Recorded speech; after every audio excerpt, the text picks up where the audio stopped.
There's an echidna that's got itself in a bit of mischief and found itself in the middle of town. It is an echidna. Have a look at him. He's a little battler, isn't he? And they will burrow in till just the top of them. So you'd hate to step on one of your thongs, wouldn't you? On you, mate. Hi, welcome back to another episode of Aussie English Explained. You know the drill, you know how it all works. Let's get into it. Today we're watching a video by Josh Neal. Josh is a content creator on Instagram and YouTube. He is great. If you really love animal conservation, you'll get to see him rescuing all sorts of animals. They have this amazing little hobby farm out in country Victoria. Highly recommend you go check him out. There'll be a link below if you want to follow him. Today we're watching Josh Neal rescue an echidna. So if you're not familiar with what an echidna is, it's this prickly little animal here, super cute, and we're gonna see how he helps this little echidna. So let's get into it.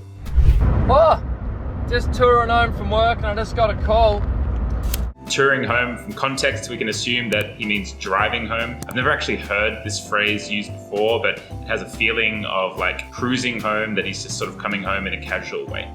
There's an echidna that's got itself in a bit of mischief and found itself in the middle of town. To get yourself in a little bit of mischief means to get yourself in some sort of trouble. Middle of town, downtown. So I better go and get the prickly little rum ball. Now he describes the echidna as a prickly little rum ball. Prickly meaning that it's spiky, it's got spikes. A rum ball are those little like brown balls that you eat as a dessert. Prickly little rum ball, I like it. And I'm getting back out into the bush. Bush, the Australian countryside. So he doesn't find himself in any mischief.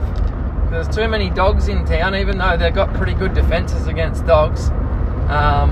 It's just not something you want to happen, because your dog's probably going to end up with spikes in its nose, and the echidna's going to end up being pretty stressed out. So we'll go and scoop him up, eh? We'll go scoop him up. So to scoop something up, it's another way to say pick him up. Oh, hello, mate. What are you doing? Got a few ticks on you by the look of it. We'll treat them up. Get you back out in the bush, eh? So what do we got here, Ashley? It's an echidna. It is an echidna. Have a look at him. He's a little battler, isn't he? He's a little battler. He is someone who battles, which means he is a fighter or he is brave. Yeah. And what do you know about echidnas? They lay eggs. They do lay eggs. These are one of the only two egg-laying mammals. This one and the platypus lays eggs too. So this animal and the platypus, and I hope you know what the platypus is. It's my favorite Australian animal. Super cool. These are two of the only mammals that lay eggs. Pretty weird. And look, so he has spikes, doesn't he? Yeah. That's how he protects himself. So if he thinks I'm going to hurt him, he puffs them out and tries to stab me. Look at him, he's a little battler, isn't he? Yeah. And do you know what they eat? They eat ants and termites. That's all they eat. Yeah. Yeah, would you like to eat ants and termites?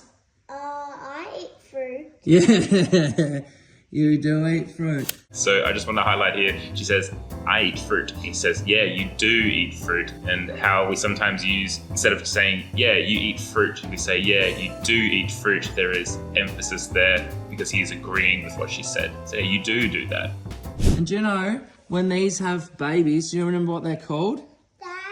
They are called puglies. Puggles, that's right. And do you know when the echidna has a baby and lays the egg and hatches it out to a baby? Yeah. What she does is she buries it in the bush. Yeah. And comes back and visits it every week and digs it up and feeds it until it's big enough to go out on its own.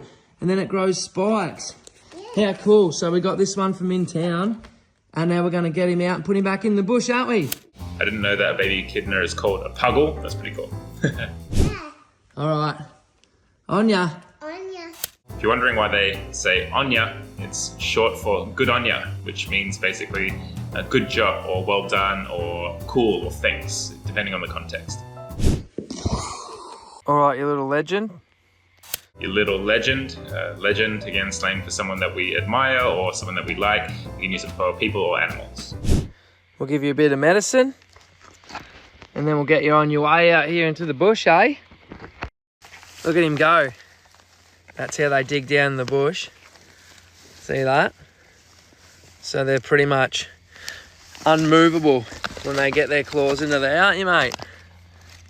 And they will burrow in till just the top of them. So you'd hate to step on one of your thongs, wouldn't you?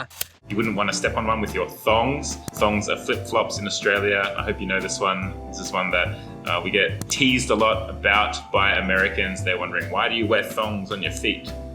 You'd be a bit upset about it. You're literally a prickly little landmine. Now he refers to the echidna as a prickly little landmine. So that's great. First, prickly little rumble, prickly little landmine. That's great. Even the cute animals will get you in Australia. Even the cute animals will get you. So to get you means that they will catch you or attack you. They will chase you and eventually get you. On you, mate. On your mate, in this case, he's kind of saying goodbye or good luck, farewell. Hopefully you go all right. I give him his little bit of medicine. I'll keep all the ticks off him. And he'll dig in. Hopefully he goes up into one of those hollows there and gets himself a few ants. Another day, another critter. Another day, another critter. You might hear Aussie say another day, another something else. Depends on what they do for work or what is their general life. Another day, another problem. Another day, another tantrum. Whatever it is. They're the cool ones, though. You don't come across them too often. And that's it. Really love this video. It's super cool and I love the work that Josh Neal does. So definitely go check them out and support them because they're doing all this stuff basically on their own and they really rely on support from the community. So if you enjoyed this video, don't forget to like and subscribe and I'll see you next time. Cheers.